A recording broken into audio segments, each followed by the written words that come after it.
se repite, se escucha, ¿cierto? Pero uno se da cuenta que no todos entendemos lo mismo.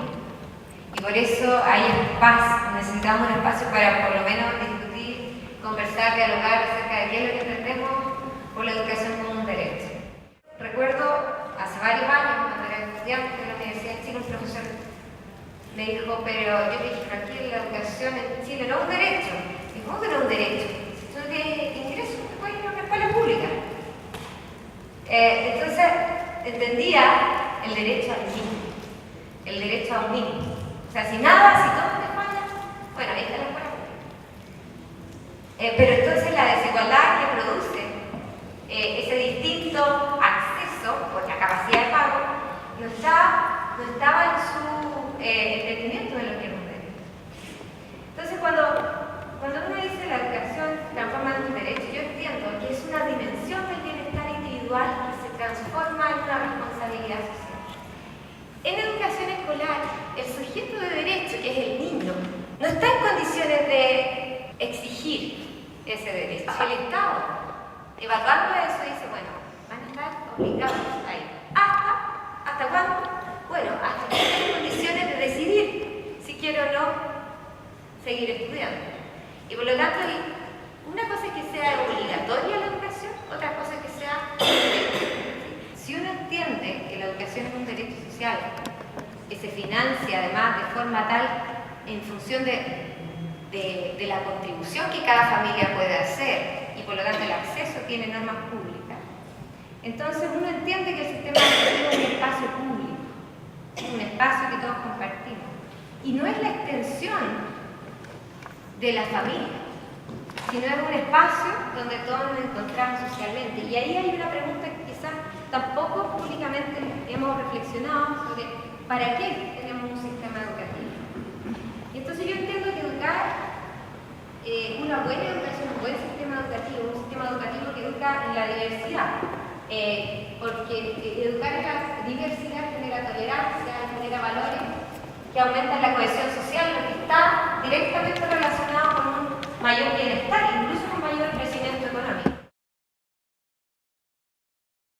Entonces, en el caso de la educación, es importante que también el acceso sea en igualdad de oportunidades, y en ese sentido, que los niños, en el caso escolar, que los niños accedan a igualdad de oportunidades significa que justamente no se miren otras características de los niños, como el ingreso de los padres, o incluso la ubicación geográfica de ellos. Entonces, en esta reforma, por ejemplo, se ha planteado que los padres sigan eligiendo el colegio de sus hijos, y si hay un colegio que tiene muchos padres que tienen a sus hijos ahí, entonces se establezca un mecanismo que permita que cada uno de esos niños, de sus padres, acceda a igualdad de oportunidades, y por eso se ha hablado de un sorteo.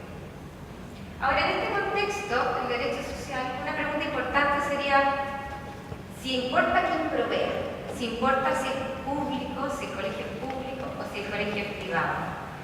Y entonces pareciera que tan pronto como las instituciones sean financiadas con impuestos y se acceda en forma gratuita, con mecanismos de acceso que aseguran igualdad de oportunidades, no importa si quien provee es privado o público. Sin embargo, podría importar si es que eso finalmente afecta al derecho social.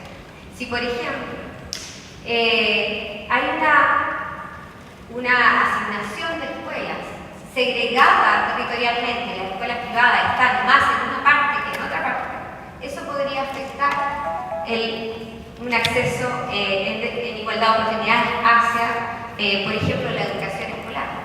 Hay muchos más colegios privados en una comuna que en otra, por ejemplo. También podría haber un efecto en términos de quiénes son propietarios. En el sentido de que si mucho porcentaje de la población está en alguna escuela privada que tiene ciertos objetivos privados que no tienen que ver con lo público, podría haberse afectado también los objetivos públicos de la educación, en este caso. Por lo tanto, eso es algo que hay que reflexionar. ¿De qué manera esta provisión mixta nos asegura que podamos tener efectivamente un derecho a la educación permanente sin que sea alterado? Eso es todo lo que tiene que decir.